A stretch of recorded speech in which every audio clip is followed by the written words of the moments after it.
Good afternoon. Wow, this microphone's better. Welcome back to Grand Rounds after our several-week hiatus, and that was so that we could upgrade our AV system, which really, truly is upgraded, it appears. One thing that hasn't changed is I will ask you to sign the attendance record at the end of the back of the auditorium, and also to fill out the program evaluation and give us any ideas that you might have in regards to future topics or future speakers. And actually, I think that this request came from the audience several months ago. Today, I will have the pleasure of introducing actually two speakers. Our speakers are Drs. Ashima Makol and Alicia Hinze. They are both rheumatologists, both at the Mayo Clinic, and both have special interest in systemic sclerosis, and both have very kindly accepted our invitation today to come down from Rochester and to provide us with some systemic sclerosis and rheumatology pearls. And so please, without further ado, join me in welcoming Drs. Makol and Hinze.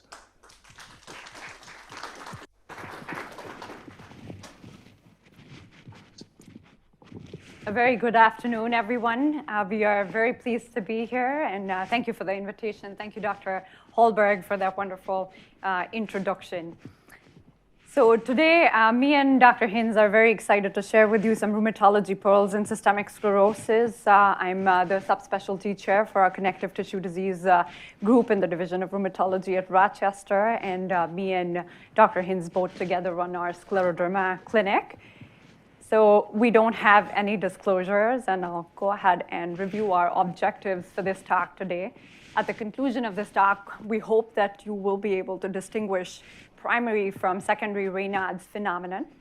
We'll also help you recognize the key clinical manifestations of systemic sclerosis, also called scleroderma. We'll then try to understand the various management strategies for this condition, including highlighting the indications for immune suppressive therapy in systemic sclerosis.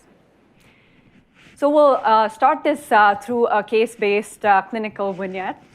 We have a 48-year-old female who presents with 6 months of progressively worsening puffiness of her hands. She recently moved from sunny Florida to Rochester, Minnesota 1 year ago, and this past winter she noted some deathly white pallor to the tips of her fingers on several occasions. Her skin itches and burns, but she denies any rashes. She has noted recurrent heartburn despite avoiding dairy, gluten, and meats.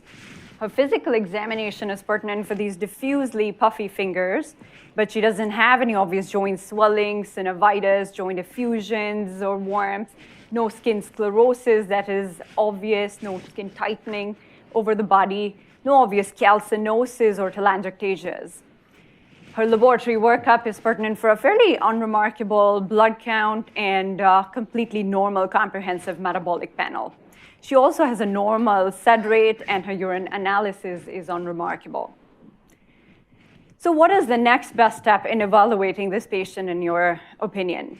Would you pursue no further testing because she seems to have primary Raynaud's? Or would you conduct a Nailfold capillary examination?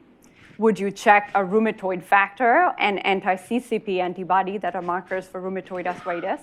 Or would you instead perform a skin biopsy for diagnosis? Please go ahead and vote.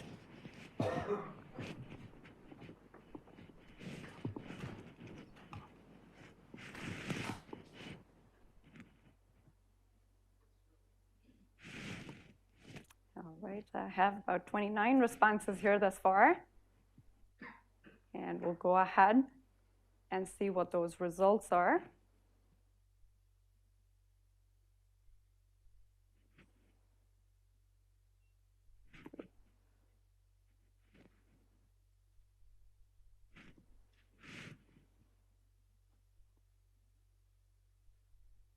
Hoping to have these results pop up.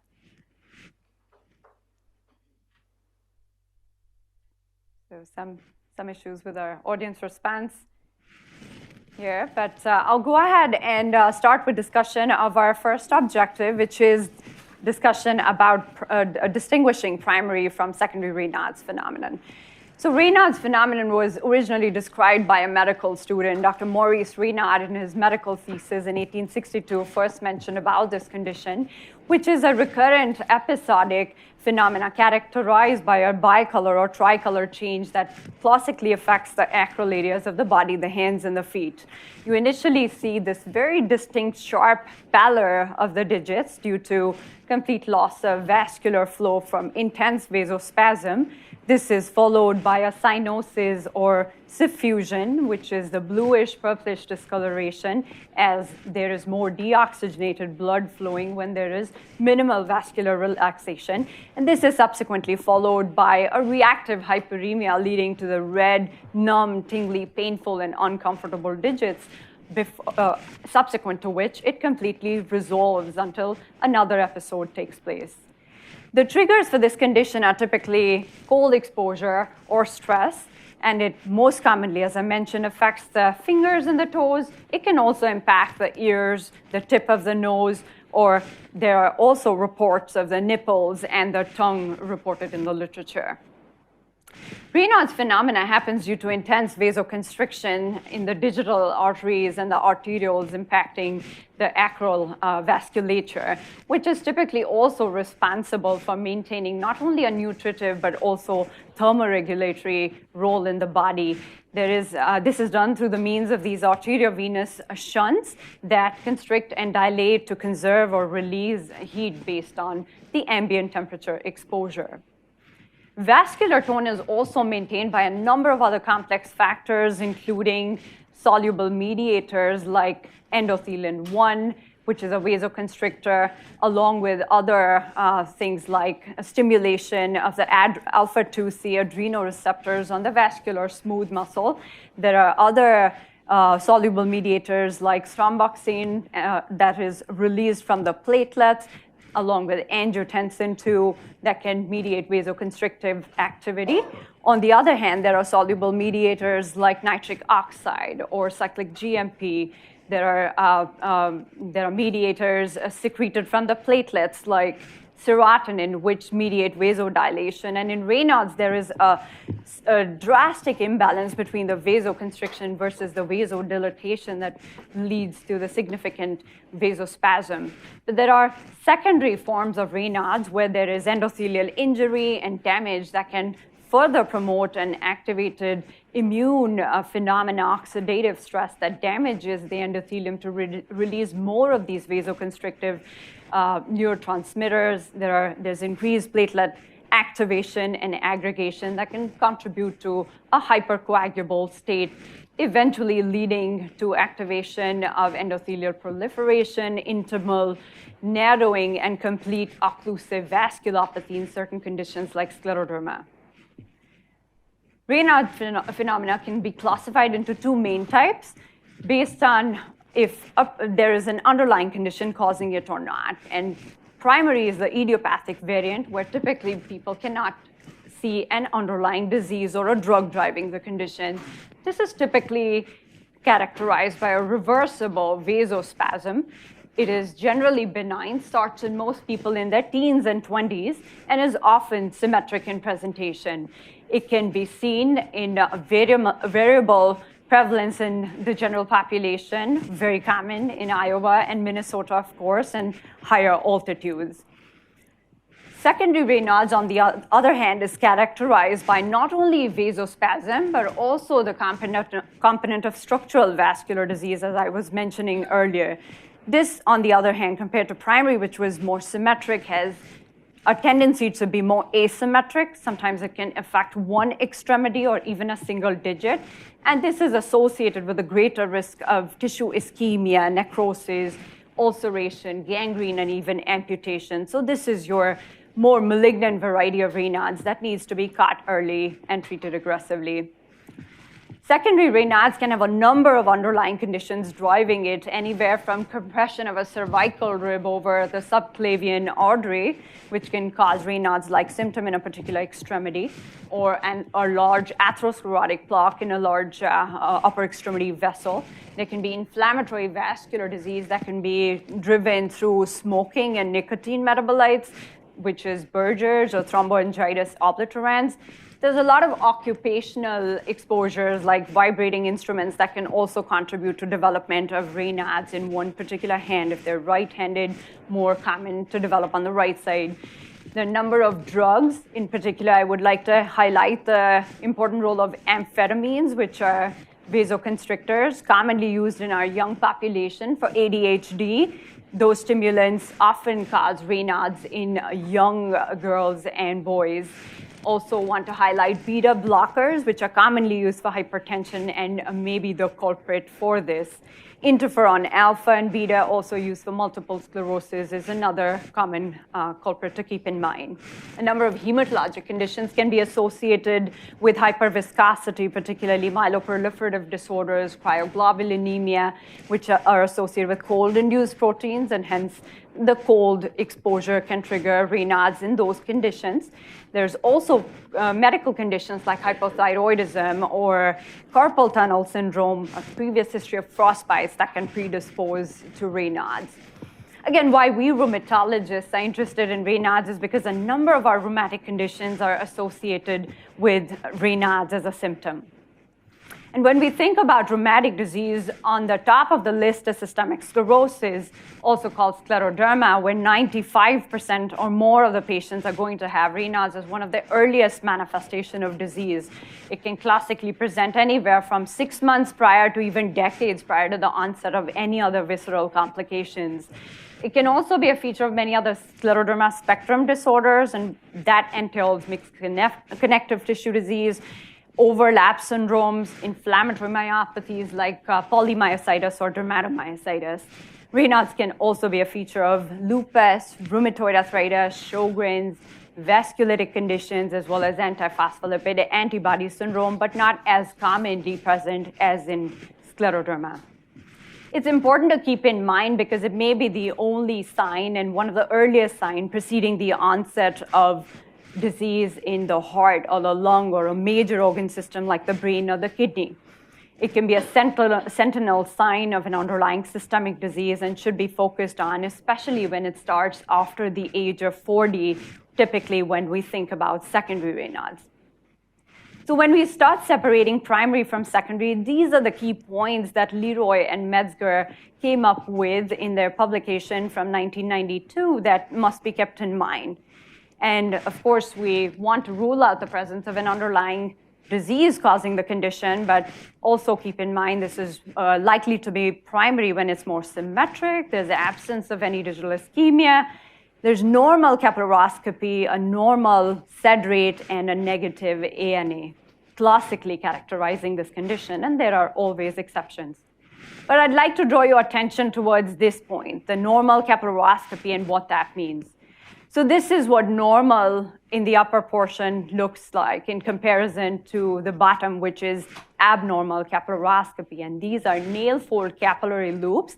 Capillaries are distributed all over the body, but we can really see the tip of the U loop. In the nail folds, both in the fingers and the toes, we can see the capillary in its entire longitudinal length. And Nailfold capillaroscopy is a very simple, straightforward, non-invasive, safe, reproducible technique that can help evaluate structural abnormalities of the microcirculation in vivo through this process. So this is the area of focus marked by the red arrow that we're looking at. We're not looking at the skin or the nails, but through the skin, we are, through a magnifier, looking at the capillary or microcirculation. And when it is very pronounced, as you can see in this image, it can sometimes be seen by the naked eye. But classically, in the past, we have resorted to other techniques like biopsies or assessment of the amputated digit to look for complete occlusive vasculopathy. We've seen angiography demonstrating occlusive disease, but this is another aspect of the microcirculation that can be easily looked at through a simple instrument.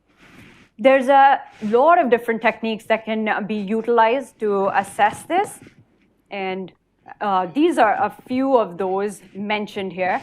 You can do this right at the bedside through a simple magnifier you can purchase off Amazon, or you can use an ophthalmoscope, you can use a dermatoscope. And what we use is a Nailfold video capillaroscopy, which is a magnification of 200x in comparison to most other instruments, which typically magnify 15 to 20 times. The other advantage with video capillaroscopy is the ability to show the patient exactly what we're seeing. It has the capability of image storage and analysis, but of course needs the software and training to do. There are wide field microscopes that have conventionally also been utilized by a lot of rheumatologists in the past, but of course a much more bulkier setup and large instrument, difficult to carry from room to room. So what are we looking for on the Nailfold capillary exam? This is the normal pattern that we expect with most normal people and those who have primary Raynaud's, where the capillaries are meant to be completely normal. These are thin, inverted, U-shaped, open hairpin-like loops that are symmetrically arranged in the last row of capillaries that we see on the Nailfold.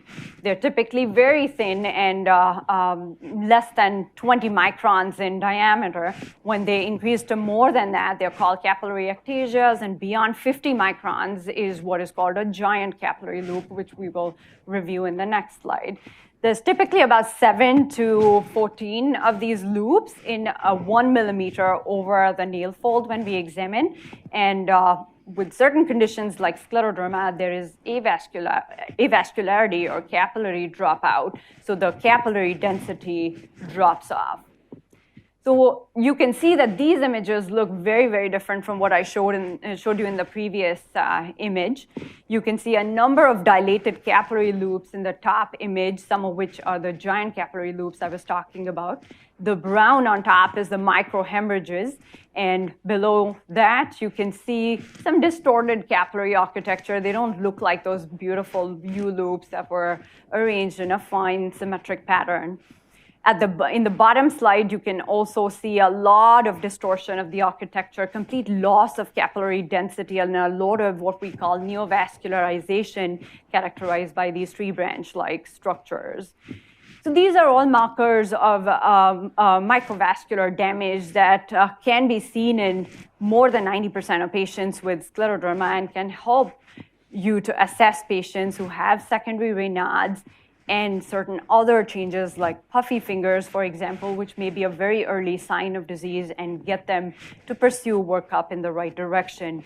Many of these patients, unfortunately, mimic other rheumatic conditions and can be misdiagnosed early on if this is not assessed for.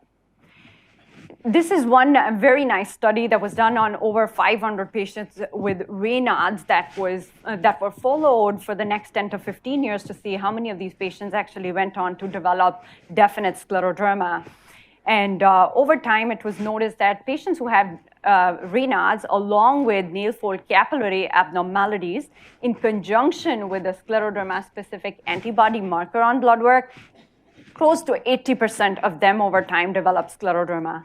Whereas a patient with Raynaud's who did not have the capillary changes and did not have any of those markers, only 2% or less progressed to scleroderma.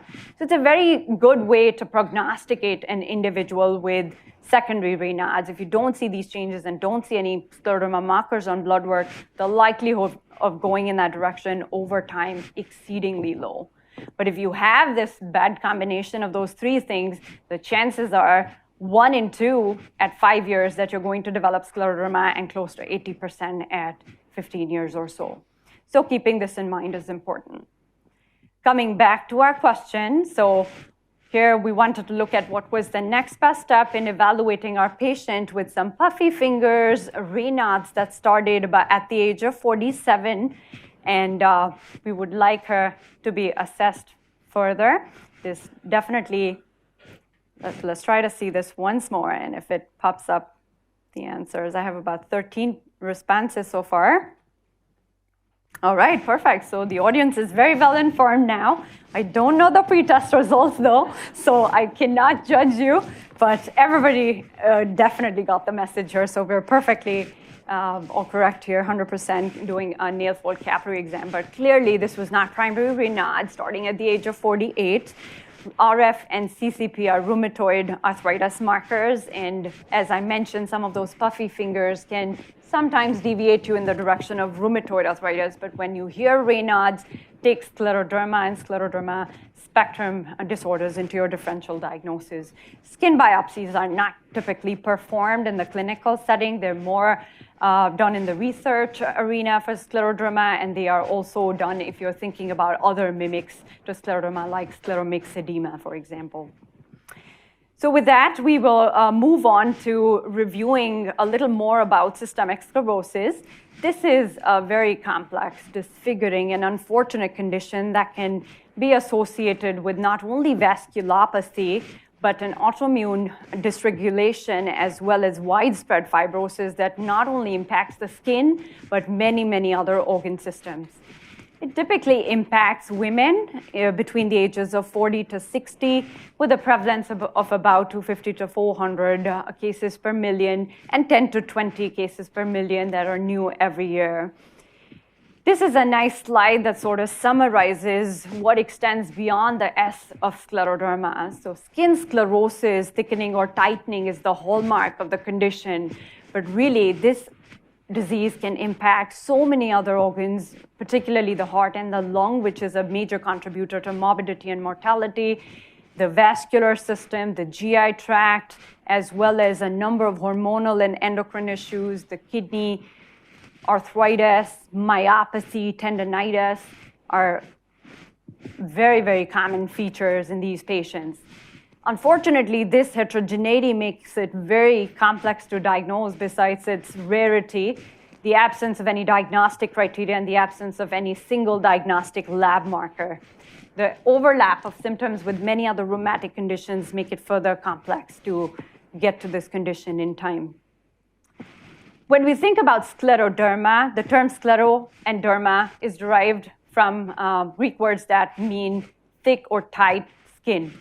But this can be further divided into something called localized and generalized scleroderma.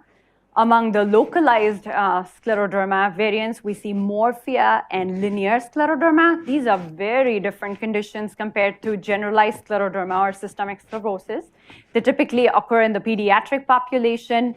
In morphia, you see plaque-like hard circular areas over the body. They can be restricted to one side of the body or can be all over and somewhat deeper, affecting some of the deeper structures, including the subcutaneous tissue and so forth. The linear scleroderma, on the other hand, typically affects the forehead with a sword-like sign. That's the facial involvement of the condition, also called encoupe de sabre. But the condition can impact one extremity, whether it be the upper or lower, and cause significant atrophy of the underlying tissues. With that, sometimes you can notice leg length discrepancy in children who get impacted, or a complete atrophy of one side of the body. What we're going to focus our attention on today is this part, the generalized scleroderma, or diffuse systemic, or the systemic sclerosis. This can be further subdivided into limited, diffuse, or systemic sclerosis sine scleroderma. And this division is predominantly based on their skin involvement. When skin thickening is restricted to the arms distal to the elbow or legs distal to the knees, plus or minus the face, that is when it is called limited cutaneous systemic sclerosis. And when it extends to the proximal arms, the thighs, involves the trunk plus minus the face, that is when it is called diffuse systemic sclerosis. And there is about 5 to 10% of scleroderma patients who don't have any skin involvement, but may have Raynaud's, classic vascular manifestations, classic internal organ disease, as we will discuss in the subsequent slides. And they still have scleroderma without skin involvement. And that category is called the sine scleroderma. I want to highlight here a key pearl that all patients with systemic sclerosis are at risk for internal organ involvement, and it is not limited to the limited or the diffuse variant. It's equally divided between the two. And the autoantibodies that are found in these patients can sometimes help with risk stratification and prediction of organ system involvement. In particular, the limited cutaneous scleroderma, often associated with the presence of centromere antibodies, more vulnerable to develop cardiac involvement with pulmonary arterial hypertension. There's obviously a subset of these patients that tend to develop the CREST variant, which is characterized by calcinosis, Raynaud's, esophageal dysmotility, sclerodactyly, and telangiectasias.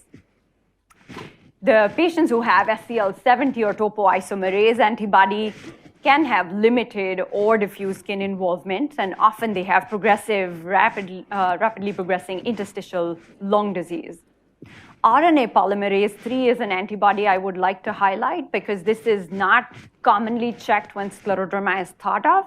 It is more commonly associated with rapidly progressing skin disease and the diffuse variant of scleroderma, but is associated strongly with the incidence of renal crisis in these patients and also malignancy very soon after the diagnosis or within the first 5 years or sometimes even prior to the onset of this condition. Another one to keep in mind is the PMSCL antibody that can be seen in both the limited or the diffuse variant and is often associated with development of interstitial lung disease and myositis. These are the updated 2013 ACR-EULAR classification criteria for this disease. And just by a show of hands, let me hear from you how many of you have heard of this before? The one rheumatologist in our crowd. Wonderful. So the old scleroderma criteria from 1990 have become really redundant. They were highly focused on skin involvement and pulmonary involvement, often picking up disease when it was extremely late. So missing a lot of the early onset cases, which is why this was a giant leap for the scleroderma community. Now on the basis of certain points based on these clinical symptoms and physical examination findings, patients are classified as definite scleroderma when you get a score of 9 points or more. So if you have skin thickening that extends proximal to your knuckle joints, that's all you need for the diagnosis of systemic sclerosis. But if you don't have that, and if you have more limited skin involvement, then you get points based on if you have puffy fingers or if you have skin tightening over the digit, which is often called sclerodactyly. You get points based on having digital ulcers or pitting scars, abnormal Nailfold capillaries, which is why those are important to examine. Also based on organ system involvement such as ILD and pulmonary arterial hypertension. And Raynaud's itself gives you three points besides scleroderma antibodies that were integrated into these criteria. These criteria have a very high specificity and sensitivity for the classification of this disease, and that's important to keep in mind that they were developed primarily for recruitment of a homogeneous group of patients who truly had the condition into clinical trials. But really, this is really very beneficial for clinicians at the bedside and just to make them think of the various manifestations of the disease that encompasses the condition. With that, I will transition over to Dr. Hinze to go over the clinical manifestations in detail and discuss management strategies for scleroderma with us. Thank you for your attention.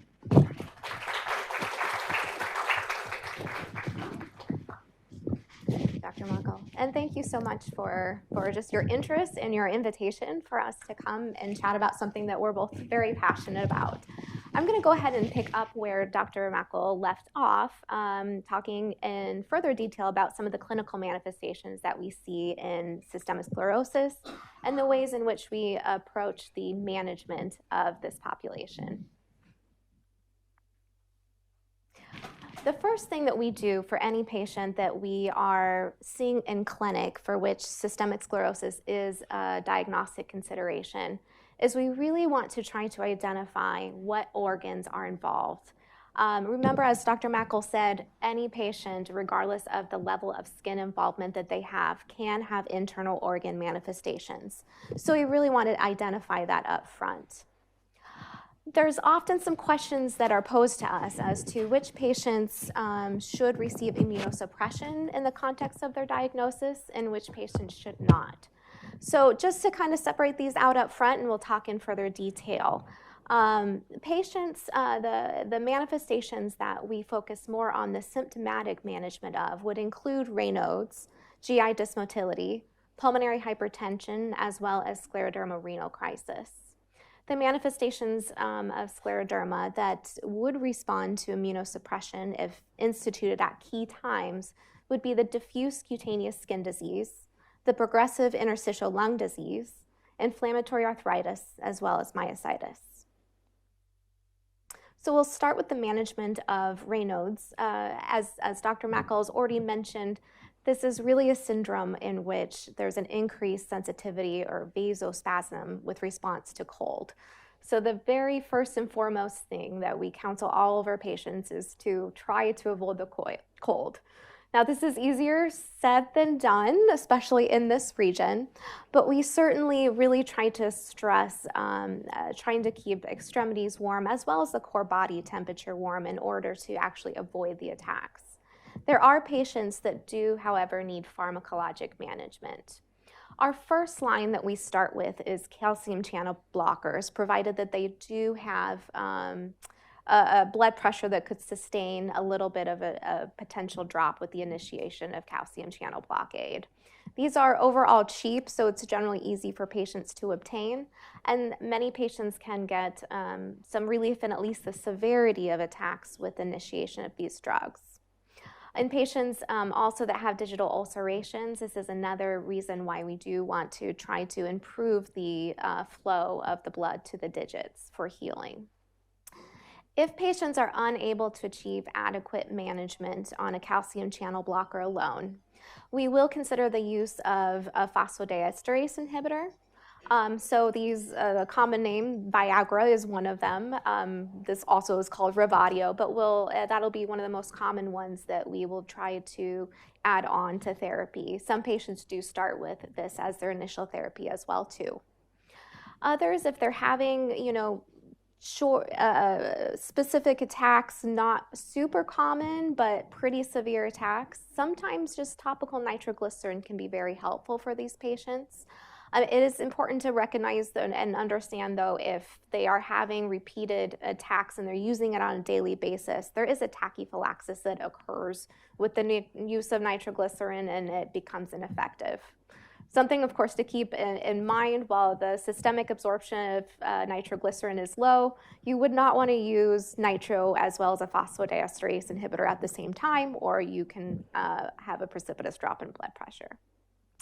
If you have patients that are presenting to you with critical digital ischemia, so these are patients that typically will give you some history of a background of Raynaud's. Maybe they're already diagnosed with scleroderma, but they're presenting to you with extreme pain in a single digit. Usually they are, it's markedly painful. There's often some violaceous discoloration, and it hurts for them to even really touch this. This is what we would consider emergency, actually, in scleroderma, where we're concerned for critical digital ischemia. In these situations, we will often consider the use of IV prostacyclins. Sometimes this is able to be obtained as an outpatient in some infusion facilities. At Mayo, we tend to admit these patients for IV prostacyclins. This can be very helpful, though, to really try to preserve that digit so they don't result in amputation. In patients that are getting a lot of recurrent digital ulcers, maybe they're not having critical digital ischemia, but a lot of just recurrent digital ulcers despite using things like calcium channel blockade or phosphodiesterase inhibitors.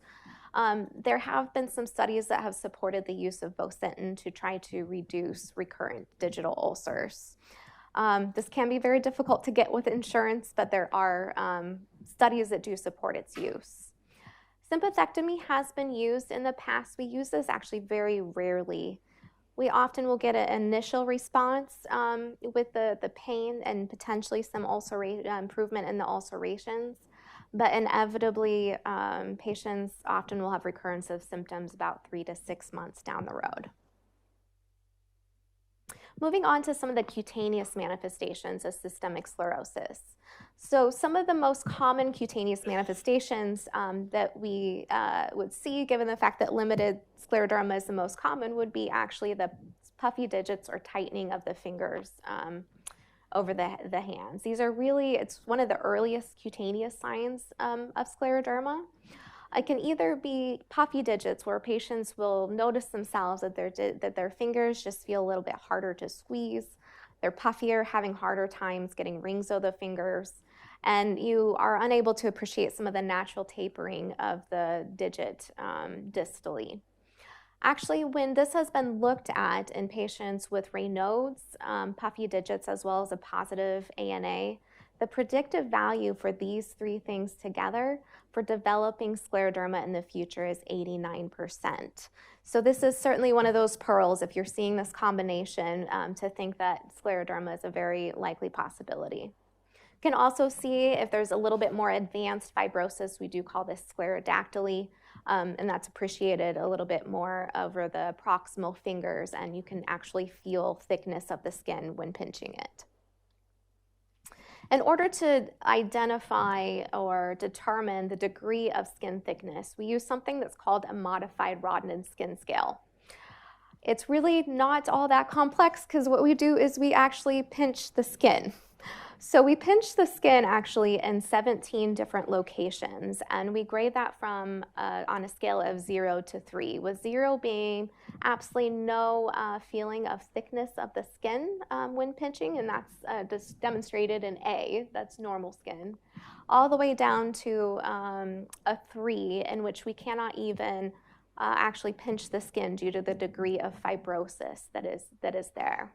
This has actually been looked at on histology, and noted that the ability for us to actually pinch the skin on this grading scale is correlated with the evidence of collagen histologically. So this is something that we do monitor in our patients over time to identify whether they are developing progressive skin disease.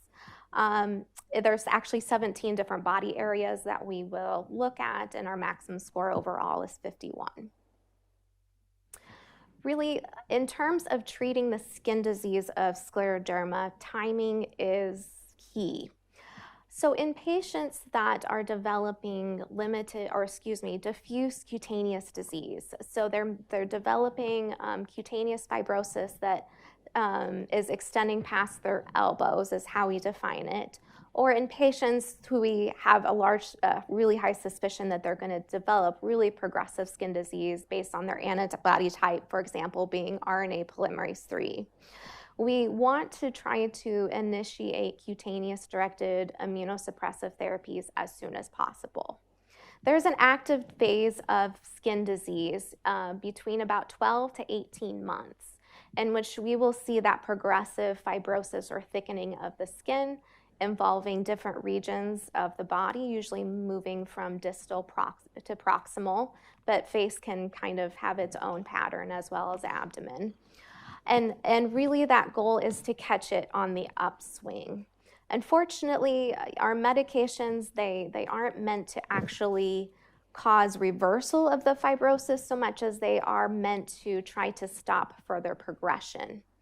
Naturally, over time, there is a softening of the skin that does occur, but we really want to try to help our patients as best as possible by treating them early, preventing them from getting more of the disfigurement, the decrease in mobility of their, even their arms, elbows, ankles, from that really thick, tight skin that can be quite uncomfortable. With regard to limited disease, we have not found that immunosuppression in this subtype has led to benefits in softening of even the fingers at all in a clinically meaningful way. Therefore, the risks of immunosuppression for more our limited subtype for the skin is much greater than actually the benefits. But certainly in our diffuse cutaneous subtype, we've found that immunosuppression is beneficial.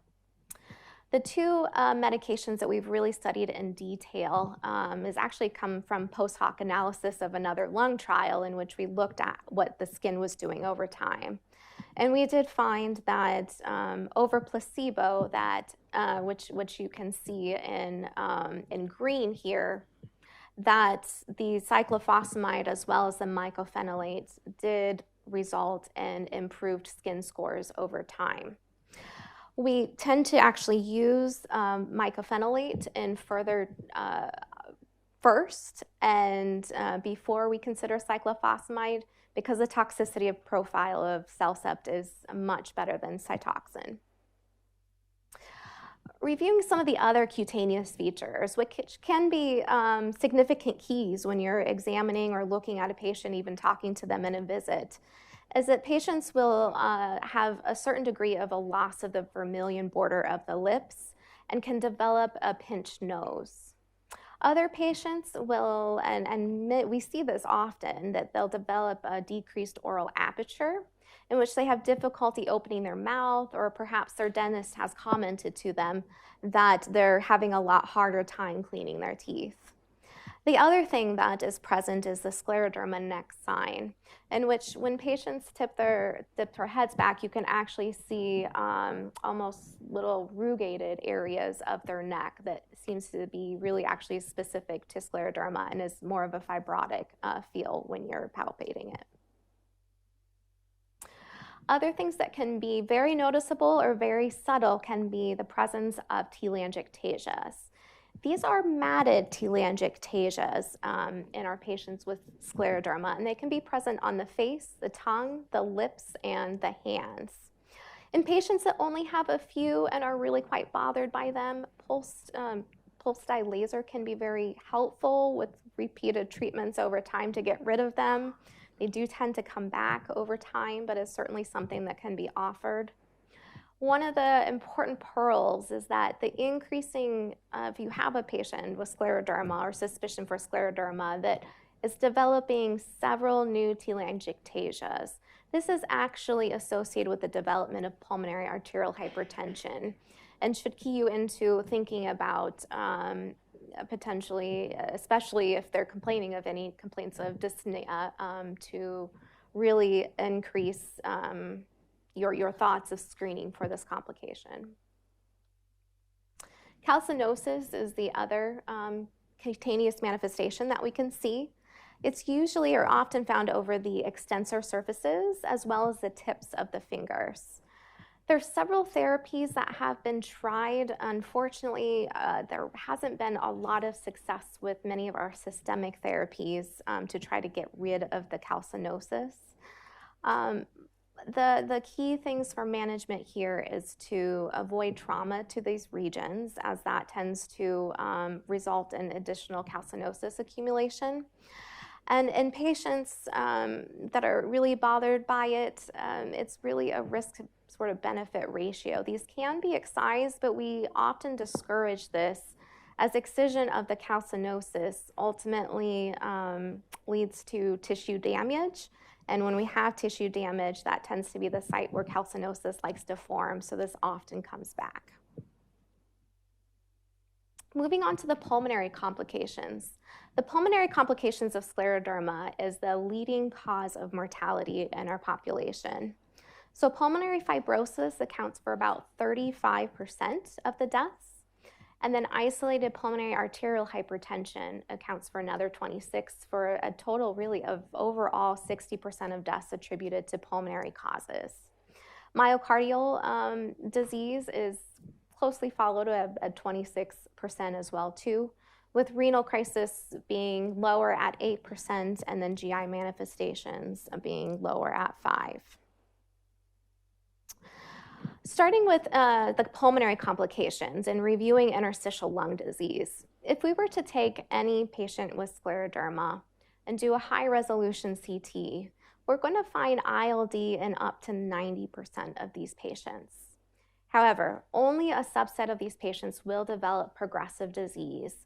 So it's our role as rheumatologists and also working with our colleagues in pulmonary to try to determine which patients are going to develop progressive disease and may benefit from things like immunosuppression or antifibrotics, or those who will remain stable and do not need to be exposed to some of the higher risk drugs. We do find that about 27% of patients will develop moderate restriction. We define that based on PFT criteria between 50 and 70%. whereas about 13% will develop that severe restriction with an FVC left of less than 50%. And those patients we do consider lung transplantation in. In considering or determining which patients are at risk for progression, there are things that we look for clinically. One is the diffuse cutaneous disease as a risk factor for progression, particularly those with the anti-SCL70 antibody. Males are more at risk, and those that are of African American race. When evaluating the interstitial lung disease, especially with that first patient that's coming in, that gets a high-resolution CT and gets a PFT at baseline, which we recommend for everybody, we are trying to define whether they have either limited lung disease or extensive lung disease based on those initial evaluations and then over time. In patients that have an FVC that's less than 70%, we consider them to be in more of the extensive lung disease category. We monitor our patients with scleroderma by annual PFTs at a minimum, and often even more frequently with those with higher risk clinical features or those that we're concerned for risk of progression over time. When we start to see a decline in FVC between 5 to 10% in the last 12 months, this also makes us concerned that they're having some significant progression of their interstitial lung disease and may need treatment. In any patient with greater than 20% ILD on their high-resolution CT, this has actually been associated with a significantly increased risk of mortality. So these patients, we are also considering the use of immunosuppression in. In those that seem to have more limited lung disease, early on, we may monitor them a little bit more frequently. Every about 4 to 6 months is reasonable to see any changes in the PFTs, and we're usually monitoring them with PFTs. If they're stable and they're sort of in the early disease, we may back that to about annual PFT monitoring. If they seem to have progressive disease, again, we continually look at this and reconsider whether they should be initiated on immunosuppression or an antifibrotic.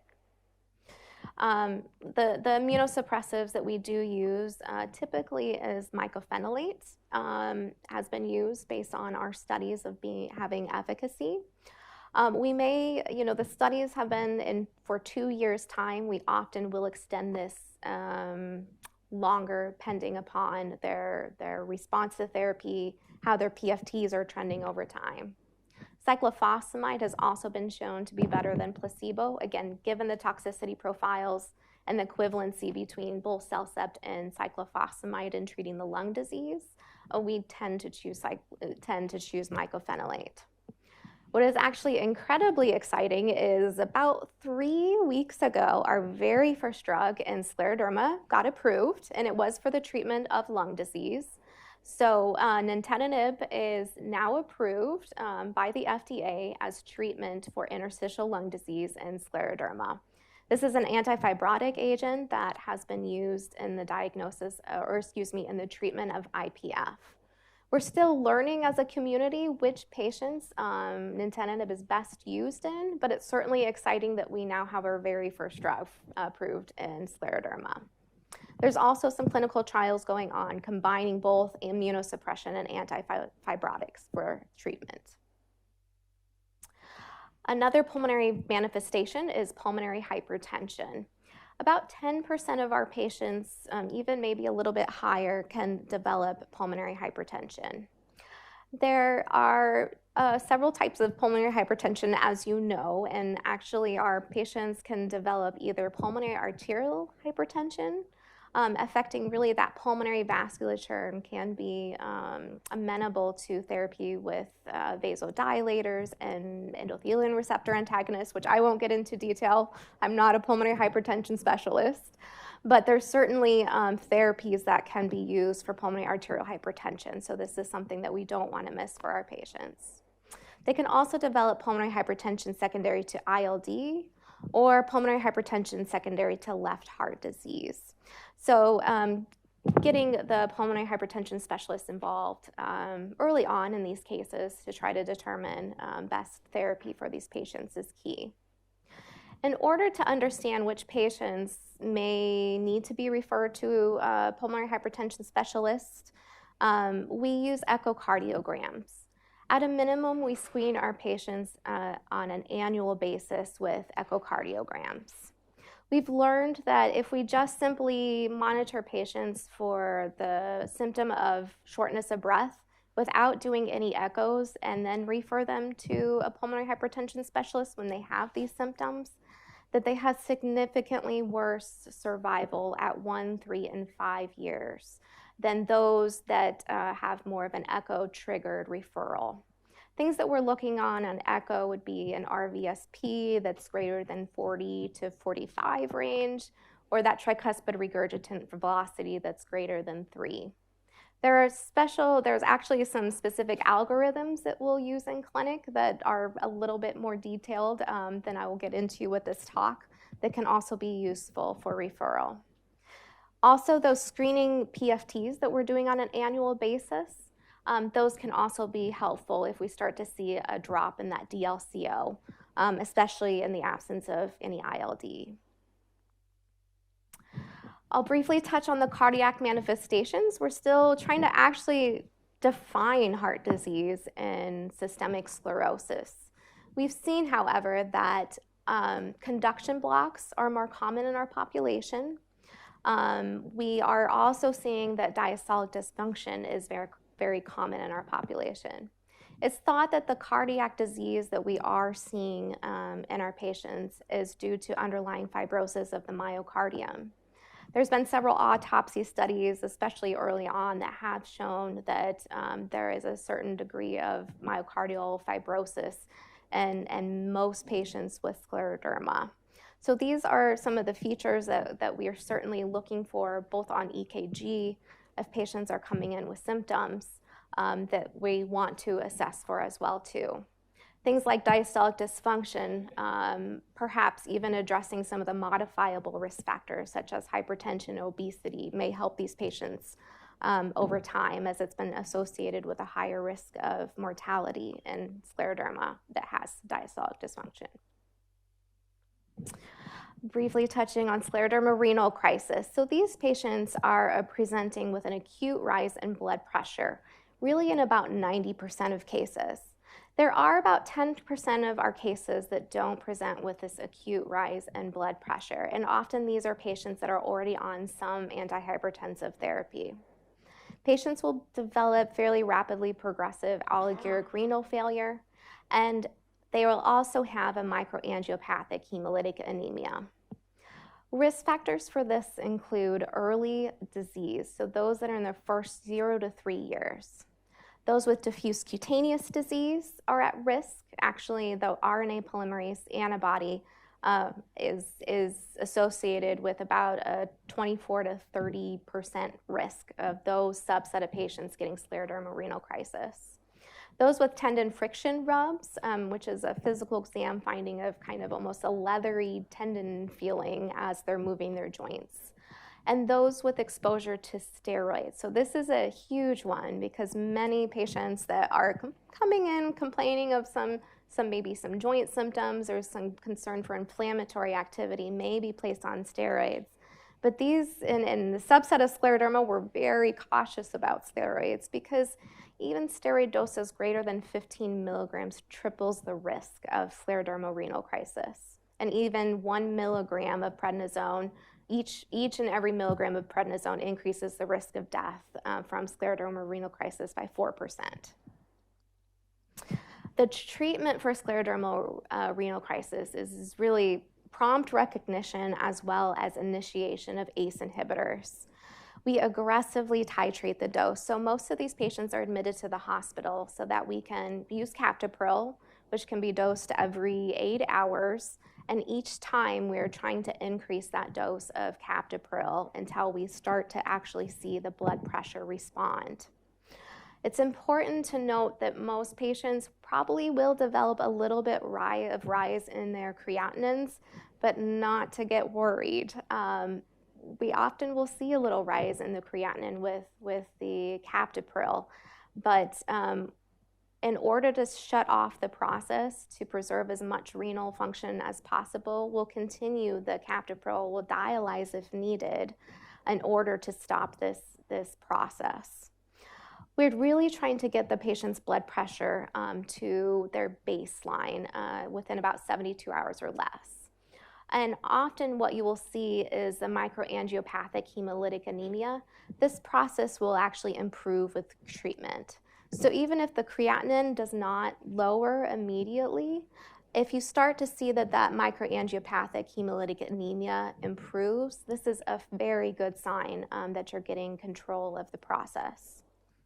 It's important to note that patients can actually have improvement of their renal function even 12 to 18 months of therapy.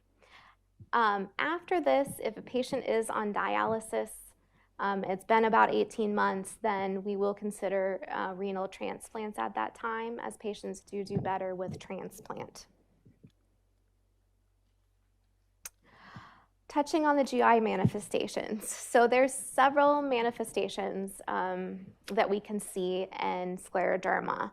This can affect anywhere along the GI tract. So we can see esophageal dysmotility, and often these complaints are GERD, dysphagia, as well as gastroparesis.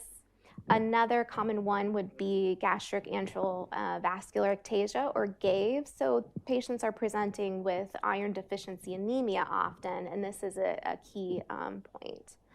We can also see slow small intestinal transit times, which can lead to small intestinal bacterial overgrowth.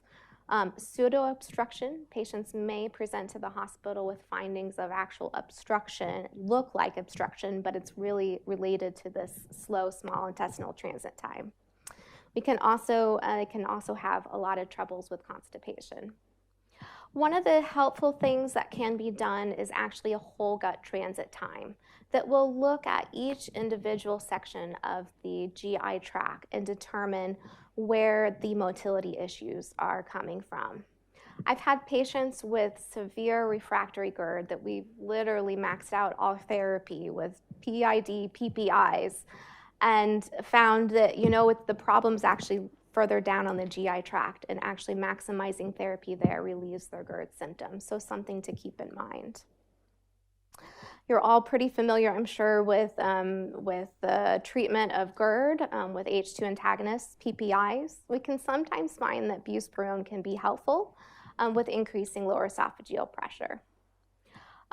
Symptoms of gastric dysmotility can really range. A lot of it can be some early satiety, nausea, vomiting, bloating. So really being keyed into the fact that it can happen all along the GI tract and isolating that. We can use metoclopramide for motility of the for gastroparesis, but we do have that risk factor of tardive dyskinesia. Small bowel octreotide can actually be helpful here. We will often treat SIBO empirically with things like rifaximin. However, there is a hydrogen or methane breath test that can be helpful for diagnosis. We can also use single versus rotating antibiotics. And I'll move on. So just finishing up here, we do see good old inflammatory arthritis in about 97% of our patients. About 65%, it can actually be an initial manifestation. We approach the treatment often very similar to rheumatoid arthritis with using our oral agents first with methotrexate or hydroxychloroquine, and tend to avoid TNF inhibitors in this subset. We can often see myositis as well too. Sometimes it's an acute inflammatory myositis, whereas sometimes it's a slower fibrosing myopathy that can occur. On biopsy, there's certain features that we will look at, including myofibronecrosis or inflammation, and we know that these patients tend to respond to immunosuppression better. To finish up, or to summarize, regarding just the key pearls from this talk, Raynaud is an early symptom of systemic sclerosis and really is seen in about 95% of our patients. It often precedes other organ manifestations, and a Nailfold capillaroscopy examination is a simple, almost bedside test that can often be abnormal. Limited and diffuse subsets define the extent of skin involvement only. And really assessing and early diagnosis and management of the organ complications is key to managing this population and improving their survival. Our management, again, is directed towards organs. If we are considering immunosuppression, it's for those with progressive interstitial lung disease, diffuse skin disease in that active phase, synovitis, as well as myositis. But it's important to know that our patients can benefit from a lot of symptomatic management as well, too, for the Raynauds, the pulmonary hypertension, as well as the GI dysmotility. Thank you so much for your attention, and I know we'll take any questions that you might have.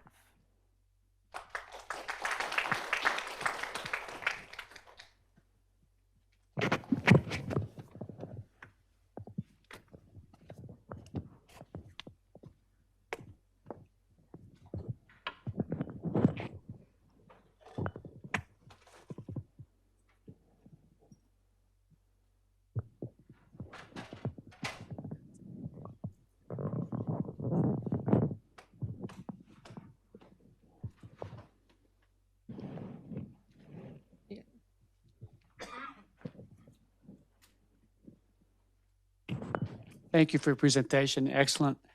Do you tell your patients who you see are developing diffuse cutaneous sclerosis, do you tell them to monitor their blood pressure at home? We do. So especially in our diffuse, and thank you, in our diffuse population, we do encourage them to monitor their blood pressures daily at home at the same time every day to really get their baseline established so that we know when their blood pressures go up. If their blood pressures go up, of course, there's different things that can cause that. We ask them, if it's above your baseline, please check it again that afternoon. If it's still raised, then these are patients that we are wanting to at least get those baseline labs. Let's see how your renal function is doing. If we find any evidence of microangiopathic hemolytic anemia, then we would want to know that and then progress rapidly to treatment. I had the opportunity to train under Jerry Rodnan and Tom Metzger.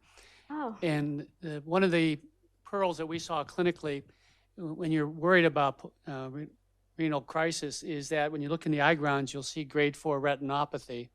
And if you look at the peripheral smear, you will see the schistocytes on it. And so that always helped us. And the other question I had for you was that ANAs are notoriously false positive in the general population. Do you routinely do an ANA for someone who's being referred to for Raynaud's, or would you do the anti-centromere antibody more commonly?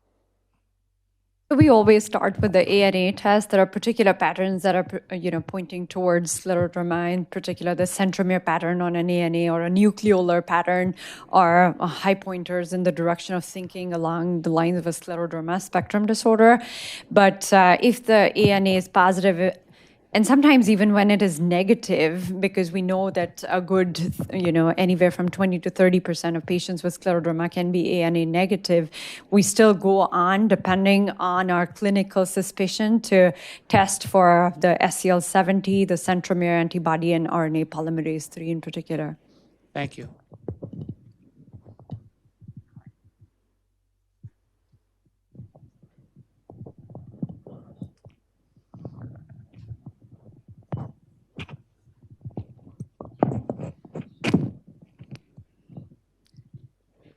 Thank you so much.